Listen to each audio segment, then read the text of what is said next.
Rajahmundry medico doctor Priyanka మృతి పైన మాజీ ముఖ్యమంత్రి వైఎస్ జగన్మోహన్ రెడ్డి గారు ఎక్స్‌లో స్పందించారు. వ్యవస్థలు ఏ విధంగా నిర్వీర్యమైపోయాయి అనడానికి మెడికో ప్రియాంక కేసు కూడా ఒక ఉదాహరణ అని చెబుతూ, ఆగస్టు 3వ తేదీ రాత్రి ఓ షాపింగ్ మాల్ గేటు బయట ఘటన జరిగిన నిందితులు మద్యం మత్తులో ఉన్నట్టు తెలిసినా పోలీసులు వెంటనే సీసీ కెమెరాలు పరిశీలించి ఘటన తీవ్రతకు అనుగుణంగా కేసులు నమోదు చేయకుండా నిర్లక్ష్యం వహించారు. ఘటనను సాధారణ రోడ్డు ప్రమాదంగా చిత్రీకరించి నిందితులను కూడా వదిలేసి చేతులు దులుపుకోవడం అత్యంత దారుణం. నిందితులు డాక్టర్ ప్రియాంక ప్రయాణిస్తున్న స్కూటర్ను కారుతో ఢీకొట్టడమే కాకుండా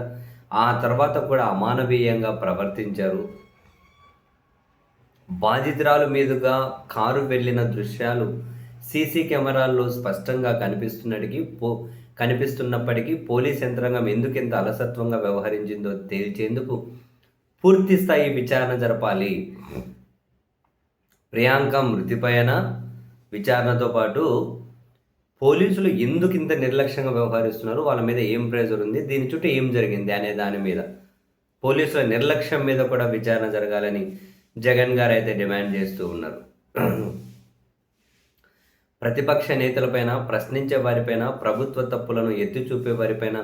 రెడ్ బుక్ రాజ్యాంగం పేరుతో చట్టాన్ని చేతుల్లోకి తీసుకుంటూ అధికార దుర్వినియోగానికి పాల్పడుతున్న ప్రభుత్వం సామాన్యులకు సంబంధించిన కేసుల్లో మాత్రం చట్ట ప్రకారం వ్యవహరించడంలో ఘోరంగా విఫలమవుతోందని, లేనిది ఉన్నట్టుగా, ఉన్నది లేనట్టుగా చూపిస్తూ తప్పుడు కేసులు పెట్టడం, రాజకీయ వేధింపులు, కక్ష సాధింపుల కోసం పోలీస్ వ్యవస్థను ఉపయోగించడం కూడా రాష్ట్రంలో వ్యవస్థల పతనానికి కారణమని జగన్మోహన్ రెడ్డి గారు విమర్శిస్తూ, ఎన్నో త్యాగాలు, కష్టాలను ఎదుర్కొని కుమార్తెను డాక్టర్గా తీర్చిదిద్దిన తల్లిదండ్రులకు ఆమె ఎండీ చదువులు పూర్తి చేసి 10 మందికి వైద్య సేవలు అందించే స్థాయికి ఎదుగుతున్న సమయంలో తీవ్ర విషాదం ఎదుర్కోవడం అత్యంత బాధాకరమని, ఈ కష్టకాలంలో భగవంతుడు ప్రియాంక కుటుంబానికి మనోధైర్యాన్ని ప్రసాదించాలని కోరుకుంటూ వారి కుటుంబానికి ప్రగాఢ సానుభూతి తెలిపారు. డాక్టర్ ప్రియాంక తండ్రి ఆవేదనకు ప్రభుత్వం, పోలీస్ యంత్రాంగం తప్పకుండా సమాధానం చెప్పాలని డిమాండ్ చేసిన జగన్, పౌరులందరినీ సమానంగా చూడాల్సిన వ్యవస్థల్లో రాజకీయ కక్ష సాధింపులు, పక్షపాతం, మీది ఏ పార్టీ అనే ధోరణులను తీసుకురావడం వల్లే వ్యవస్థల పునాదులు కదిలిపోయే పరిస్థితి ఏర్పడింది అని చెప్పి జగన్ కామెంట్ చేశారు. ఇప్పటికైనా చంద్రబాబు ఈ విషయాన్ని గుర్తించాలని చెబుతూ,